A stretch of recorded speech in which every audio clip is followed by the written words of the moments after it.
A inteligência artificial vai gerar uma nova torre de Babel entre os homens? É uma pergunta interessante e um assunto importante, é um dos quais nós conversaremos hoje na nossa sexta-feira de perguntas e respostas. Muito bom dia, meu nome é Daniel Martins, este é o canal dos Santos Anjos.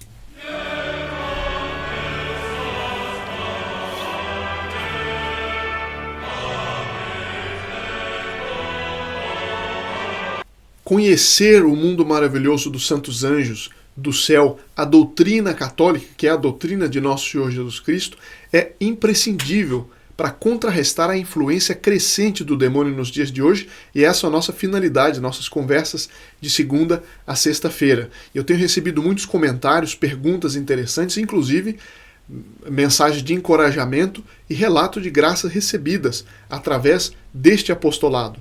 E é por isso que eu deixo sempre aqui, quem está chegando pela primeira vez, pode pedir seu adesivo, ou quem ainda não pediu, pode pedir gratuitamente ligando neste telefone de segunda a sexta-feira, de 6 da tarde até as 10 da noite. E eu peço que rezem todos uma Ave Maria, depois de terminado esse vídeo, por todos os nossos voluntários que têm feito um trabalho excelente de apostolado, acabaram de percorrer várias cidades do interior de Minas Gerais, divulgando a devoção ao Santo Rosário e todo o ensinamento por detrás do Santo Rosário, de casa em casa, na praça pública. Nosso muito obrigado aos voluntários e aos membros do Grupo Apóstolo dos Santos Anjos que tornaram isso possível.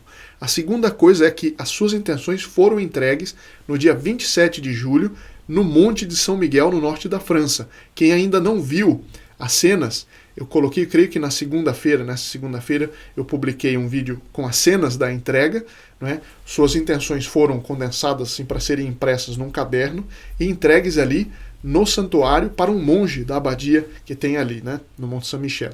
Então quem ainda não viu, vou deixar no final deste vídeo, tem aqueles vídeos recomendados, eu vou deixar um para que quem não viu, quem é membro do Grupo Apóstolo Santos Anjos ainda não viu, possa ver suas intenções entregues por nossos amigos que estão lá na França.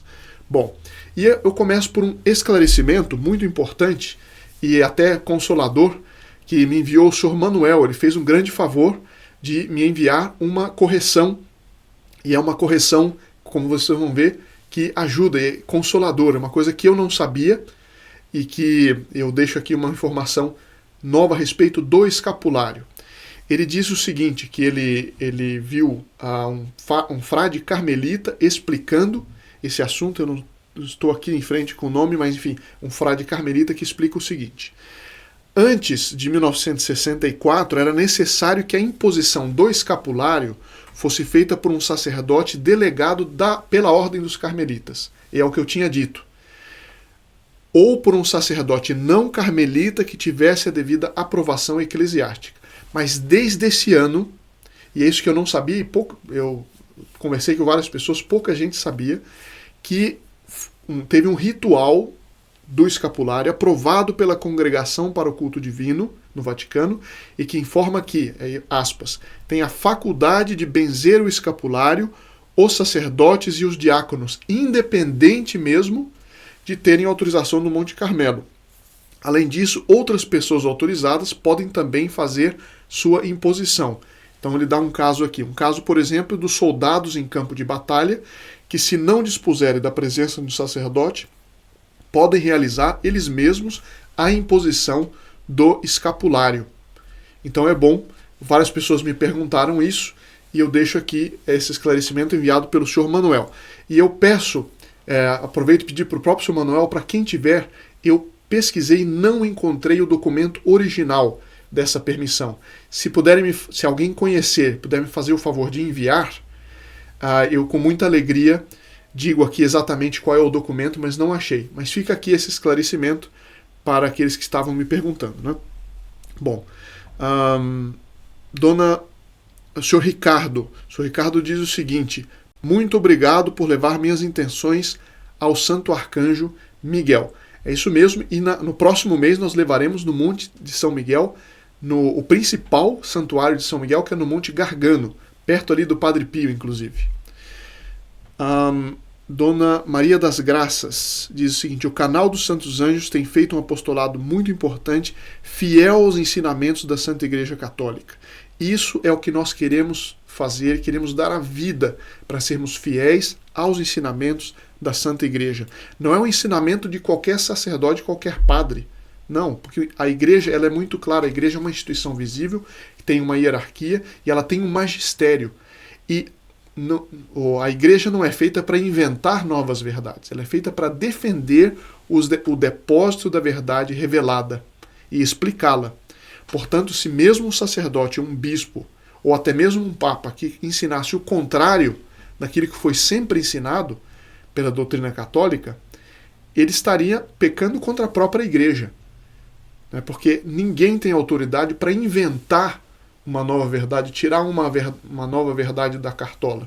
E tem gente dizendo isso. Não, dependendo da época, a igreja pode mudar a doutrina. Isso não existe, mudar a doutrina. Pode explicitar, pode ter novas explicações para nos ajudar a entender melhor as verdades da fé. Mas ninguém, por exemplo, pode chegar e mudar a doutrina. Não, nosso Senhor Jesus Cristo, ele era homem, mas não era Deus. Era uma espécie de semideus. Tinha heresia, nesse respeito. Ninguém tem autoridade para fazer isso. Então, eu recebo com muito agrado esse comentário. Através deste apostolado, ficamos atentos ao auxílio dos santos anjos no combate espiritual. Salve Maria. Fico muito comovido por esse comentário. E o próximo comentário, dona Jane Silva, que ela comenta todo santo dia desde o começo. Muito obrigado, dona Jane. Salve Maria. Ela diz sobre a educação dos filhos. É muito difícil educar uma criança, principalmente nos dias atuais, diante de tanta informação que a mesma recebe na escola e na internet. Só com a ajuda dos santos anjos é possível ter êxito. Isso realmente é um problema e eu tenho visto muitos pais comentarem isso, que é difícil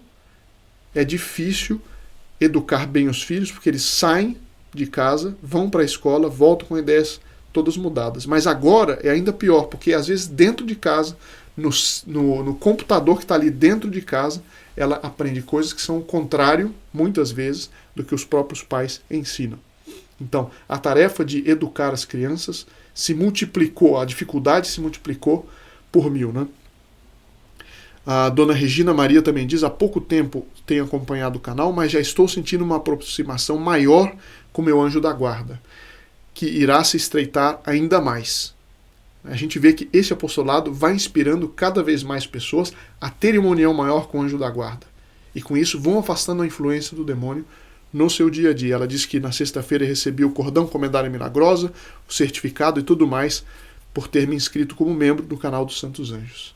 Ela agradece, mas o agradecimento é nosso, porque todos vocês, membros, tornam esse apostolado possível. Dona Márcia Araújo também agradece. Obrigado de todo o meu coração por fazer parte deste canal dos Santos Anjos. É muito gratificante saber que bênçãos são derramadas sobre minha vida e de minha família. A outra pessoa também diz: Salve Maria, agradeço aos que rezaram por mim no Monte São Miguel e ao canal dos Santos Anjos por colocar minhas intenções na Santa Missa. Já estou bem melhor de uma infecção, apenas terminando os medicamentos. Viva Cristo Rei. Bom, aqui começam algumas perguntas que eu queria tratar hoje. Dona Thalita diz: gostaria de uma indicação para catequese infantil, pois queria ensinar meus sobrinhos que estão iniciando a alfabetização. Eu vou colocar na descrição do vídeo, Dona Thalita, e todos aqueles que quiserem, um link para a pessoa baixar um catecismo preparatório para a primeira comunhão do ano de 1953 das edições paulinas. A pessoa pode baixar e imprimir em casa mesmo, é grátis. Eu vou deixar o link, então, na descrição do vídeo desse catecismo, que é uma coisa que eu usei. Quando eu fiz a primeira comunhão, eu tinha que decorar várias perguntas e respostas. Alguém vai dizer: não, mas esse decoreba, como alguém me disse uma vez, decoreba não ajuda. Eu disse: não, é o contrário. Quando a pessoa decora, por mais que na hora ela não aprenda cada palavra, não entenda cada palavra, mas depois aquilo fica na cabeça e a gente aprende muito. Até hoje eu sei de cor várias dessas perguntas e respostas que me ajudam a lembrar toda a doutrina católica. E esse sistema de decorar as perguntas e as respostas, eu tinha o quê? 10 anos? Não, menos, tinha 9 anos quando fiz esse catecismo. Então é uma coisa que eu recomendo vivamente. Aqui se ensine as crianças a decorar.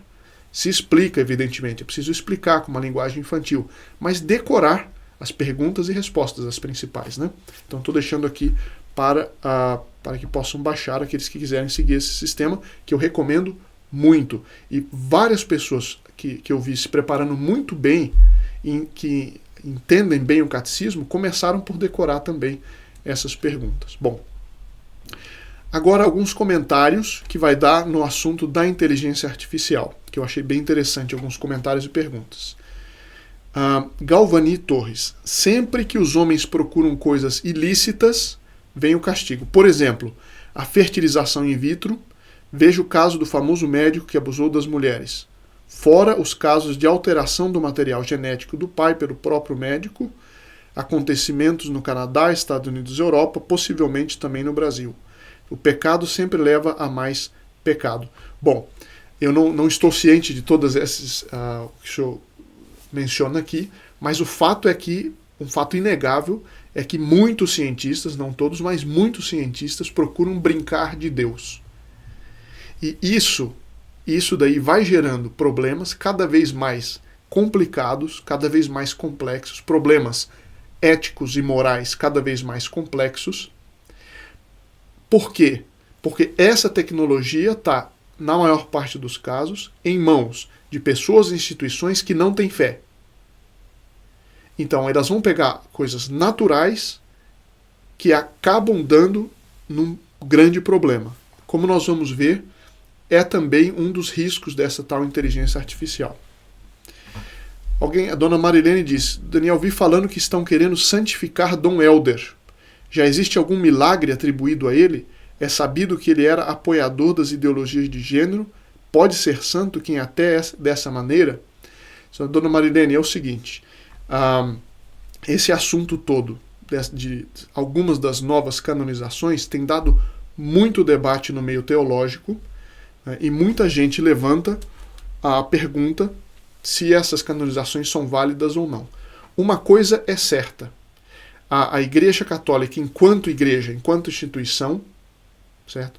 Ela não pode ser um cárcere das almas. A igreja não é, nunca foi, nunca será a igreja instituição. Pode ser que algum bispo, alguma autoridade faça esse papel, mas a igreja enquanto instituição não pode, né, santificar, não pode canonizar alguém que claramente era um inimigo da fé, um inimigo da verdadeira fé católica, da verdadeira prática, da verdadeira moral católica. Ora, eu não sei como os teólogos vão se arranjar e não quero entrar na discussão teológica. Um fato é concreto. Dom Helder Câmara, ele atuou em praticamente toda a sua vida contra os objetivos, contra a moral católica, contra a fé católica. Ele favorecia tudo quanto era chamado movimento social, que fazia revolução social. Por exemplo, ele apoiava esse MST, apoiava coisas que são inapoiáveis, certo? Então, dancem as discussões teológicas por onde dançarem, certo? Primeira coisa, eu não vou deixar de ser católico, com a graça de Deus. E segundo, as discussões teológicas que se arranjem. Ninguém pode me mandar acreditar numa coisa que é um fato, certo? Que é um fato. Dom Helder Câmara trabalhou contra a doutrina tradicional da Santa Igreja Católica Apostólica Romana. E isso um dia eu tenho absoluta certeza que, repito, dancem as discussões teológicas por onde forem, um dia a Santa Igreja, com autoridade, vai resolver essa questão. Pode ser que não seja agora, pode ser que não seja daqui 10 anos, mas daqui X anos isso vai ser resolvido, como na história da Igreja todos esses assuntos mal arranjados em determinado momento foram resolvidos, por obra do Divino Espírito Santo, por inspiração dele. Mas não me venham querer negar aquilo que é fato, certo? Aquilo que é fato histórico, público e notório, certo? Eu não sei o que pensam da minha posição, mas essa é a minha posição. Bom, pessoal, certo? Outro comentário: todas as vezes que o homem se coloca no lugar de Deus e o expulsa de sua vida, as aberrações crescem de forma inimaginável. A tecnologia e a informação utilizada para compartilhar tudo isso favorece o crescimento veloz de toda essa cadeia demoníaca. Concordo inteiramente. E aqui a última pergunta, que eu vou ler um trechinho que ajuda a gente pensar, a conversar. Pode não responder inteiramente, porque é difícil responder inteiramente, mas que nos ajuda a refletir sobre esse assunto. O senhor Tiago Luz, que também está sempre comentando no canal, muito obrigado, senhor Tiago, diz o seguinte: a inteligência artificial será a nova Torre de Babel, na minha opinião. O que foi a Torre de Babel? O homem querendo se alçar para alcançar o céu por si mesmo, contrário à vontade de Deus, ou seja, não é alcançar a união com Deus, mas é desafiar a Deus com as próprias forças humanas, que é uma loucura, né? Ao invés do homem se unir a Deus, ele chegaria muito mais alto, muito mais rápido, ele, contrariamente à lei de Deus, querer desafiá-lo como um mero homem, né? Uma formiguinha diante de Deus, se tanto. E acontece o seguinte: essa inteligência artificial vai gerar essa Torre de Babel, ou seja, uma nova espécie de nova confusão das línguas? Digo, eu também acho que sim. Mas eu acho que tudo que tem a ver com a inteligência artificial é ruim? Digo, não, por si mesmo não. Porque muito da chamada inteligência artificial, que aliás é um nome errado, porque não é propriamente inteligência, né? É o homem que cria isso, mas essa inteligência artificial, assim chamada, ela tem muito de leis da física, né? Se não tudo. Aquilo que a produz são coisas das leis da física, depois algoritmos, enfim, todo o problema da linguagem matemática, da linguagem de computador, da tecnologia da informação e tudo mais.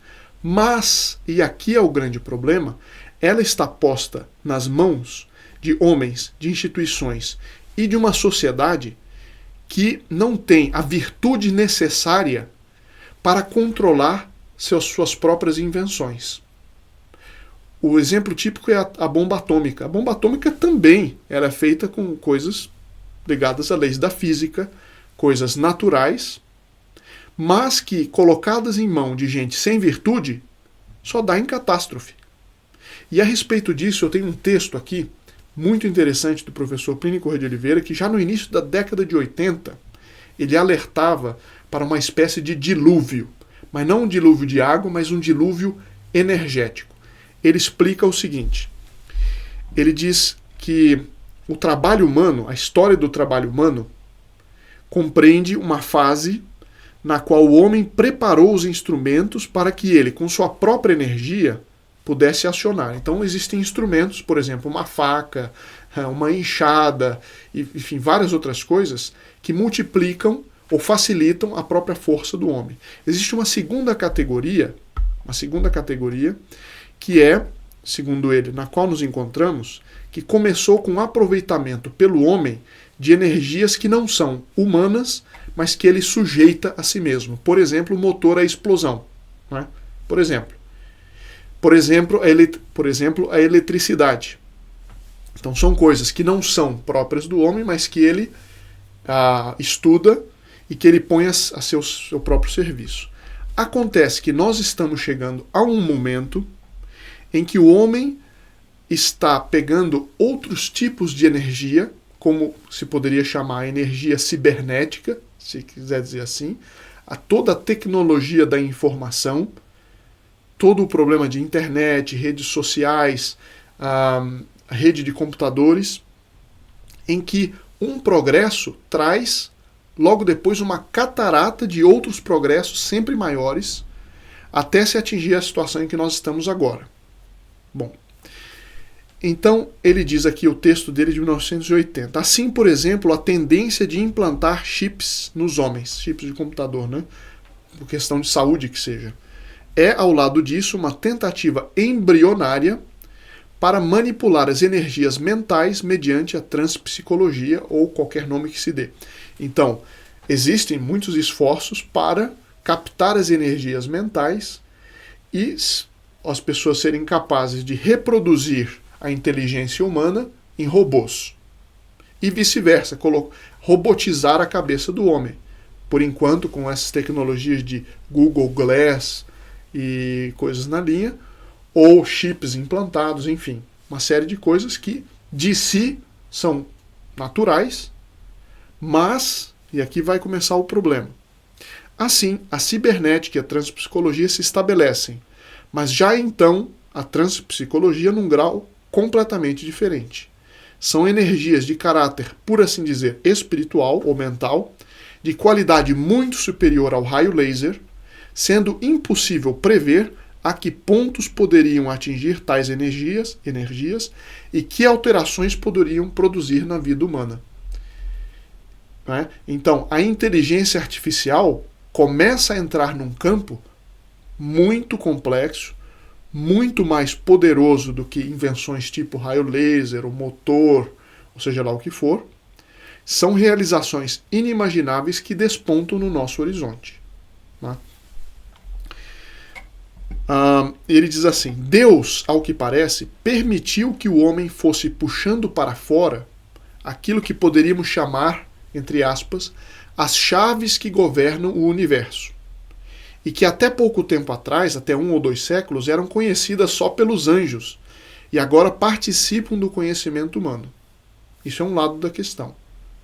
Eu não estou, com esta exposição, rumando para qualificar esse desenvolvimento como intrinsecamente mal, como mal em si, ou seja, a ciência dos computadores, os algoritmos da rede dos computadores, Google, inteligência artificial em si, diz o professor Perico de Oliveira, ele não está qualificando isso de mal em si mesmo.